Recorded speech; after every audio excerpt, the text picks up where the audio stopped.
Everyone has that one friend. Let's call him Max.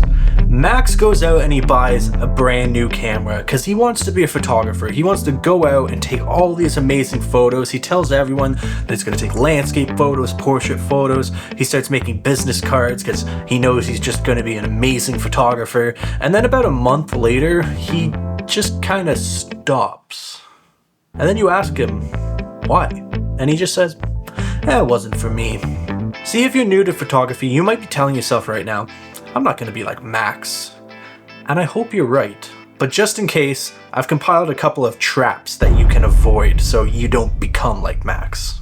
See, one of the fastest ways to kill your motivation when you're starting out in photography is comparison. Because you'll take all these photos, you'll go and you'll upload them to Instagram, and then you'll see a photo that just blows your mind from some world-renowned photographer.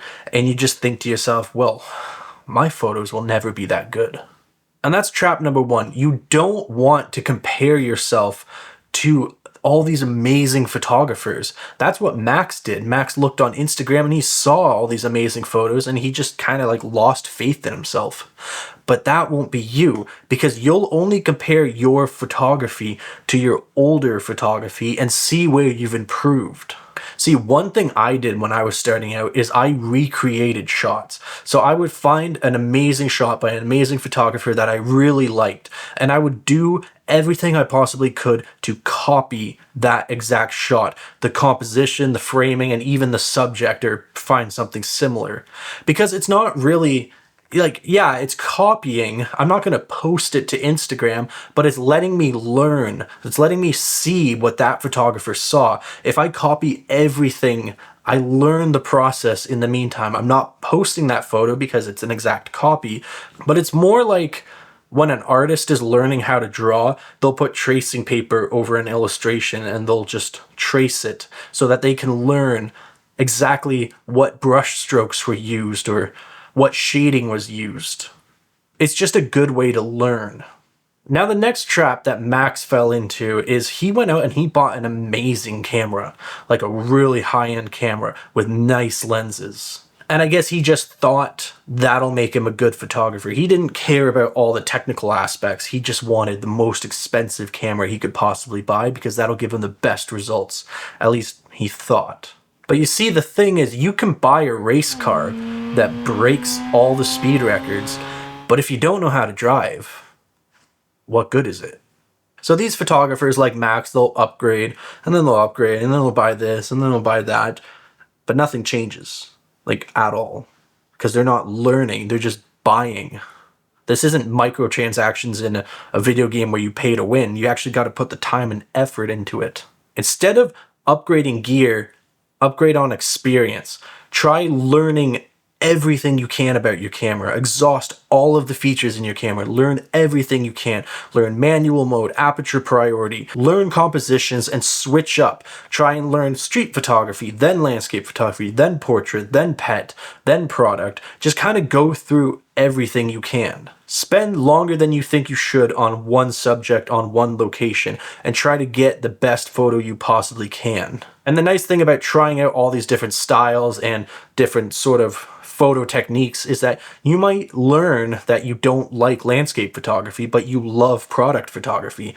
But if you decided when you got into this, you'd want to be a landscape photographer, you'd probably get kind of bored and you're like, photography's not for me. So try all the different types of photography because you might like one more than the other. And after you've exhausted all those photo styles and you've learned everything about your camera, then you can kind of consider upgrading your camera if there's a certain feature that will actually benefit you. Now, here's another thing that Max did that is a common photography trap to fall into, which almost sounds like it's going to be counterproductive to the previous point, but he tried learning everything at once. You don't want to learn everything at once. You want to take the time with each subject of photography.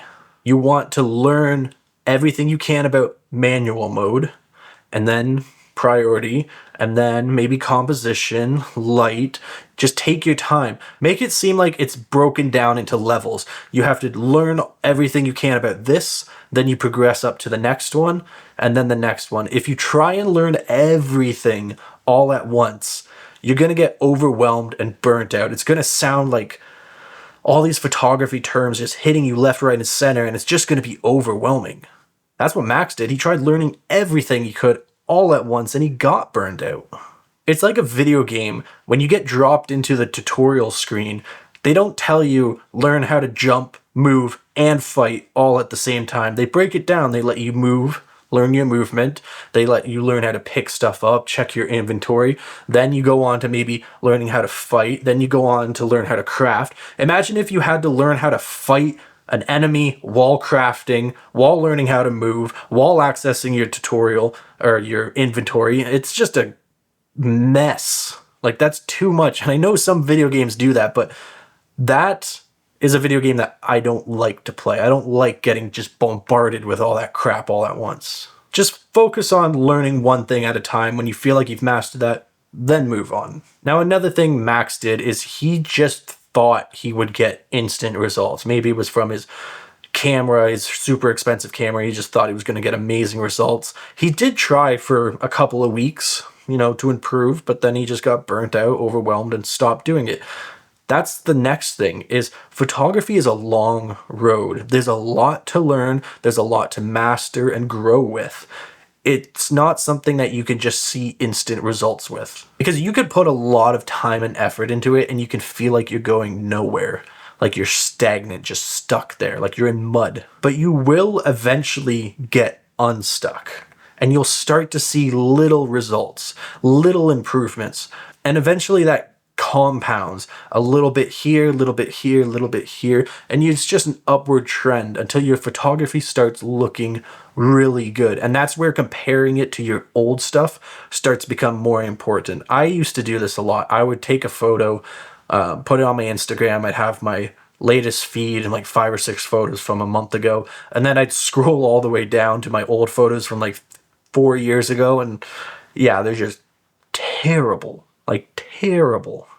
But you see that progression, you see that upward trend, and it's addictive. Keep improving, keep moving forward.